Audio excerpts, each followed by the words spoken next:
Unutulmuş sayfaları çeviriyor, telifsiz hikayeleri seslere ve görüntülere dönüştürüyoruz. Bu kanalda zamanın eskitemediği klasiklerin ruhunu yeniden keşfedeceğiz. İlk durağımız George Orwell'ın çarpıcı eseri Hayvan Çiftliği. Bay Jones'un çiftliğinde başlayan isyanın ilk kıvılcımına tanık olmaya hazır mısın? Beylik çiftliğin sahibi Bay Jones, her gece yaptığı gibi kümesin kapısını örtmüş ama çok sarhoş olduğu için tavukların girip çıktıkları delikleri kapatmayı unutmuştu. Avluda tökezlene tekerlene yürürken elindeki fenerin ışığı da bir o yana bir bu yana yalpa vuruyordu. Arka kapıda botlarını çıkarıp attı, kilerdeki fıçıdan son bir bardak daha bira doldurup bir dikişte içti, sonra üst kata çıkıp yatak odasına girdi. Bayan Jones horul horul uyuyordu. Yatak odasının ışığı söner sönmez çiftliğin tüm binalarında bir patırtı, bir koşuşturmadır başladı. Dündüzden haber salınmıştı. Koca reis dedikleri, bir zamanlar ödül kazanmış kır erkek domuz, bir gece önce gördüğü garip düşü tüm hayvanlara anlatmak istiyordu. Bay Jones ortalıktan çekilir çekilmez, herkesin büyük samanlıkta toplanması kararlaştırılmıştı. Koca reise, yarışmaya Wellington Güzeli adıyla katılmıştı ama herkes ona Koca Reis diyordu. Çiftlikte o kadar büyük bir saygı duyuluyordu ki, onun ne diyeceğini öğrenmek için herkes uykusundan olmaya razıydı. Reis, büyük samanlığın bir köşesinde, tavandaki kirişlerden birinden sarkan bir fenerin aydınlattığı bir yükseltinin üzerine serili saman döşeğine kurulmuştu bile. 12 yaşındaydı, son zamanlarda gövdesi biraz yağa bağlanmıştı. Uzun sivri köpek dişleri hiç kesilmemiş olmasına karşın bilge ve babacan görünen heybetli bir domuzdu. Çok geçmeden öteki hayvanlar da birbiri ardı sıra sükun ettiler. Yolu yordamıcı yerlerini almaya başladılar. Önce Bluebell, Jessie ve Pincher adlı 3 köpek göründü. Ardından domuzlar geldiler, yükseltinin hemen önündeki samanların üzerine yerleştiler. Tavuklar pencere eşiklerine tüneldiler, güvercinler çatı kirişlerine kondular, koyunlarla inekler domuzların arkasına uzanıp geviş getirmeye koyuldular. Boxer ve Clover adlı 2 araba atı içeri birlikte girdiler. Samanların arasında göremeyecekleri kadar küçük bir hayvan bulunabileceği kaygısıyla ağır ağır yürüyorlar, kıllı kocaman ayaklarını yere usulca basıyorlardı. Clover, orta yaşlı sayılabilecek iri yarı anaç bir kısraktı. 4. tayını doğurduktan sonra eski endamını bir türlü bulamamıştı. Boxer ise neredeyse 2 metre yüksekliğinde, 2 beygir gücünde çok iri bir hayvandı. Alnından burnunun üstüne doğru inen akıtma onu biraz ahmak gösteriyordu. Gerçekten de çiftlikteki hayvanların en zekisi sayılmazdı. Ama sağlam kişiliğiyle ve akıllara durgunluk veren çalışkanlığıyla herkesin saygısını kazanmıştı. Atların ardından beyaz keçi Muriel ve Benjamin adlı eşek göründüler. Benjamin, çiftliğin en yaşlı, en huysuz hayvanıydı. Ağzından bal damladığı söylenemezdi ama az söyler, öz söylerdi.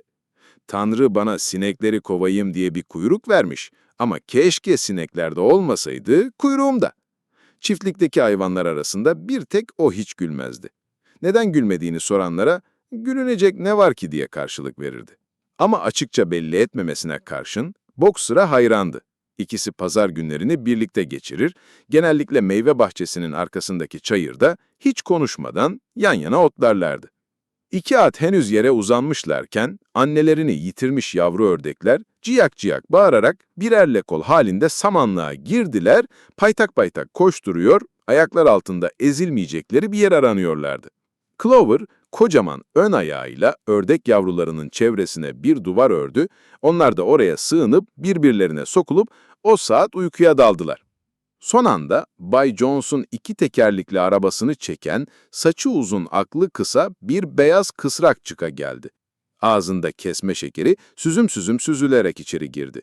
Kendine önlerde bir yer seçti, bakışları üzerinde toplamak umuduyla kırmızı kurdelelerle örülü beyaz yelesini 2 yana sallamaya başladı.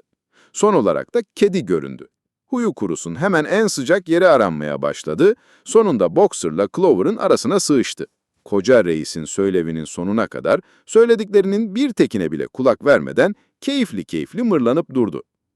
Arka kapıdaki tünekte uyuyan evcil kuzgun Moses'i saymasak hayvanların tümü gelmişti artık. Reis, baktı ki herkes yerini almış susup bekliyor, gırtlağını temizleyip konuşmaya başladı. Yoldaşlar, dün gece garip bir düş gördüğümü hepiniz biliyorsunuz. Düşe sonra geleceğim. Size daha önce başka bir şey söylemek istiyorum. Yoldaşlar, fazla bir ömrüm kaldığını sanmıyorum. Onun için de bugüne kadar edindiğim bilgileri, deneyimleri sizlere aktarmayı görev biliyorum. Çok uzun yaşadım. Ağılımda bir başıma yatarken düşünecek çok zamanım oldu.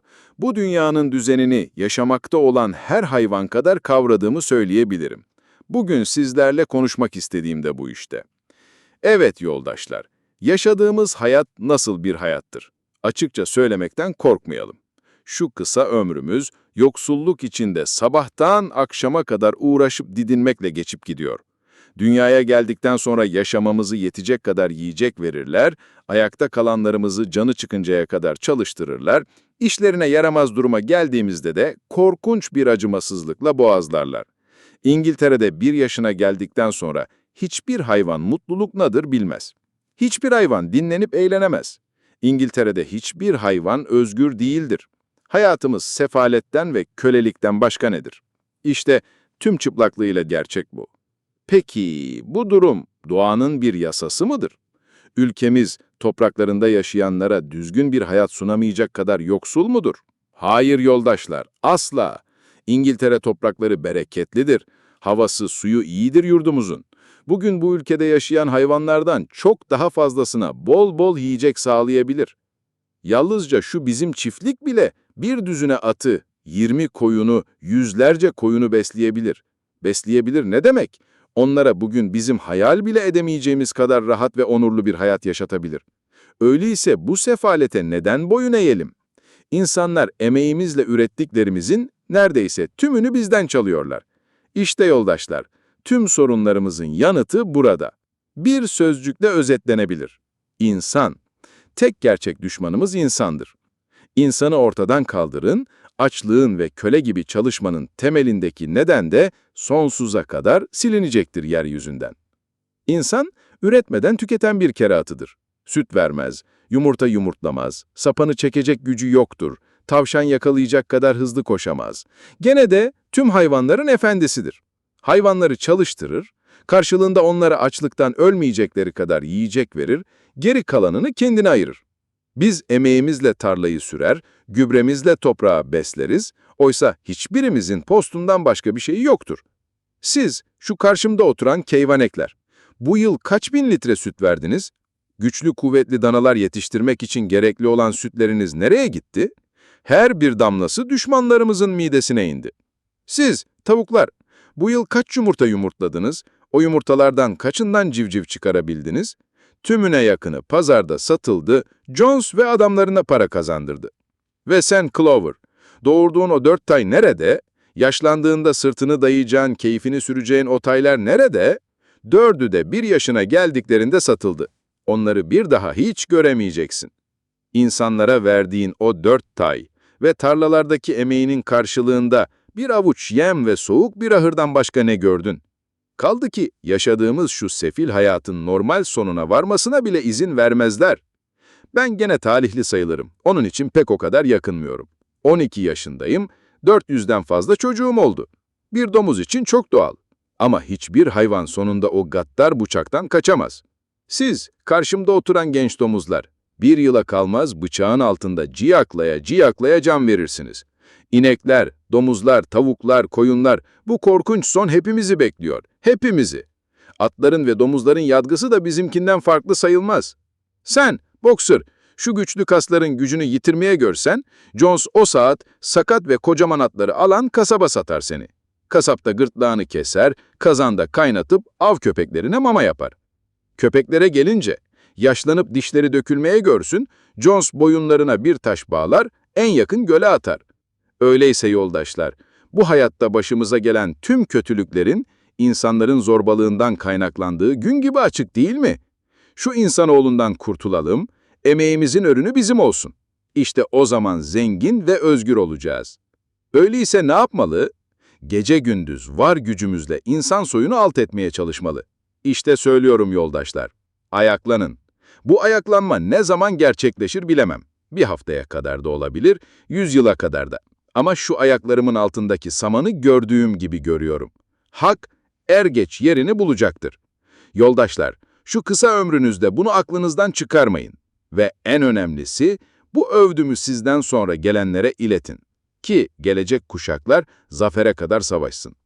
Ve yoldaşlar, kararlılığınız asla ama asla sarsılmasın. Hiçbir tartışma sizi yolunuzdan saptırmasın.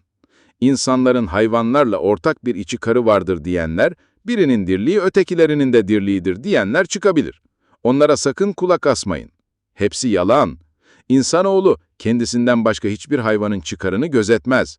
Bu savaşımızda hayvanlar arasında tam bir birlik kurun, kusursuz bir yoldaşlık sağlayın. Tüm insanlar düşmandır. Tüm hayvanlar yoldaştır. Tam o sırada müthiş bir gürültü koptu. Koca reis konuşurken deliklerinden dışarı süzülen 4 iri sıçan arka ayaklarının üzerine oturmuş onu dinliyorlardı. Köpekler onları görür görmez saldırıya geçmişler, sıçanlar çabucak deliklerine kaçarak canlarını zor kurtarmışlardı. Reis ön ayağını kaldırarak herkesi susturdu. Yoldaşlar, çözmemiz gereken bir sorun var. Sıçanlar ve tavşanlar gibi yabanıl hayvanlar, dostumuz mu, düşmanımız mı? Oylamaya koyalım. Şu soruyu soruyorum. Sıçanlar yoldaşımız mıdır? Hemen oylamaya geçildi. Çok büyük bir çoğunlukla sıçanların yoldaş olduklarına karar verildi. Yalnızca 4 karşı oy çıkmış, onlar da 3 köpekle kediden gelmişti. Sonradan kedinin hem evet hem de hayır oyu kullandığı anlaşıldı. Koca reis sözünü sürdürdü. Daha fazla bir şey söyleyecek değilim. Yalnız tekrarlamak istediğim bir nokta var. İnsana ve onun başının altından çıkan tüm uğursuzluklara karşı düşmanca davranmanın göreviniz olduğunu hiçbir zaman akıldan çıkarmayın. 2 ayaklılar düşmanımızdır. 4 ayaklılar ve kanatlılar dostumuzdur. Şunu da unutmayın ki, insana karşı savaşırken sonunda ona benzememeliyiz. Onu alt ettiğiniz zaman bile, onun kötü alışkanlıklarını benimsemeye kalkmayın. Hiçbir hayvan asla bir evde yaşamamalı. Yatakta yatmamalı. Giysi giymemeli, içki ve sigara içmemeli, paraya el sürmemeli, ticaretle uğraşmamalı. İnsanın bütün alışkanlıkları kötüdür. Ve en önemlisi, hiçbir hayvan kendi türünden olanlara zorbalık etmemeli. Güçlüsü güçsüzü, akıllısı akılsızı, hepimiz kardeşiz. Hiçbir hayvan başka bir hayvanı öldürmemeli. Bütün hayvanlar eşittir. Yoldaşlar, artık dün gece gördüğüm düşten söz edebilirim. Tam olarak anlatmam mümkün değil ama insan ortadan kalktıktan sonra yeryüzünün nasıl bir yer olacağını gördüm diyebilirim. Çoktandır unutmuş olduğum bir şeyi anımsadım. Yıllar önce ben küçük bir domuzken annem ve öteki dişi domuzlar yalnızca ezgisini ve ilk 3 sözcüğünü bildikleri eski bir şarkı söylerlerdi. Şarkının ezgisini çocukken öğrenmiştim ama nicedir aklımdan çıkmıştı. Dün gece düşümde geri geldi şarkının ezgisi. Dahası şarkının sözlerini de anımsadım. Hiç kuşkum yok. Hayvanların çok eski çağlarda söyledikleri, kuşaklardır unutulmuş olan şarkının sözleriydi bunlar. Şimdi yoldaşlar, size bu şarkıyı söyleyeceğim. Yaşlıyım, sesim kısık ama ezgisini öğrettiğim zaman siz şarkıyı çok daha güzel söyleyebilirsiniz. Şarkının adı İngiltere'nin Hayvanları. Koca reis gırtlağını temizleyip şarkıya başladı. Gerçekten de kısıktı sesi ama hiç de fena söylemiyordu. Şarkının coşkulu bir ezgisi vardı, elementine ile La Cucuraha arası bir şarkıydı. Sözleri şöyleydi. İngiltere ve İrlanda'nın hayvanları, bütün ülkelerin, bütün iklimlerin hayvanları. Kulak verin müjdelerin en güzeline, düşlediğimiz altın çağ önümüzde. Er geç bir gün gelecek, zorba insan devrilecek, İngiltere'nin bereketli topraklarında yalnızca hayvanlar gezinecek. Burnumuza geçirilen halkalar, sırtımıza vurulan semer sökülüp atılacak, karnımıza saplanan mahmuz çürüyüp paslanacak, acımasız kırbaç bir daha şaklanmayacak. Zenginlikler düşlere sığmayacak. Buğdayı arpası, yulafı samanı, yoncası, baklası, bancarı, o gün hepsi bizim olacak. İngiltere'nin çayırları daha yeşil, ırmakları daha aydınlık olacak, rüzgarlar daha tatlı esecek. Biz özgürlüğümüze kavuşunca. O günü göremeden ölüp gitsek bile herkes bu uğurda savaşmak, ineklerle atlar, kazlarla hindiler el ele özgürlük uğruna tar akıtmalı. İngiltere ve İrlanda'nın hayvanları, bütün ülkelerin, bütün iklimlerin hayvanları. Kulak verin müjdelerin en güzeline, düşlediğimiz altın çağ önümüzde. Şarkı hayvanların yüreğine yabanıl bir coşku salmıştı. Reis daha sonuna gelmeden hep birlikte söylemeye başlamışlardı. En aptalları bile şarkının ezgisini ve birkaç sözünü kapmıştı. Domuzlar ve köpekler gibi akıllılarsa şarkının tümünü birkaç dakikada ezberlemişti. Birkaç denemeden sonra hep bir ağızdan söyledikleri İngiltere'nin hayvanlarıyla inledi çiftlik. İnekler böğürüyor, köpekler havlıyor, koyunlar meliyor, atlar kişniyor, ördekler vaklıyordu. O kadar hoşlarına gitmişti ki şarkıyı baştan sona tam 5 kez söylediler. Bay Jones uyanmasa belki de sabaha kadar söyleyeceklerdi. Ama ne yazık ki Bay Jones gürültüden dolayı uyandı, avluya tilki girdiğini sanarak yatağından fırladı.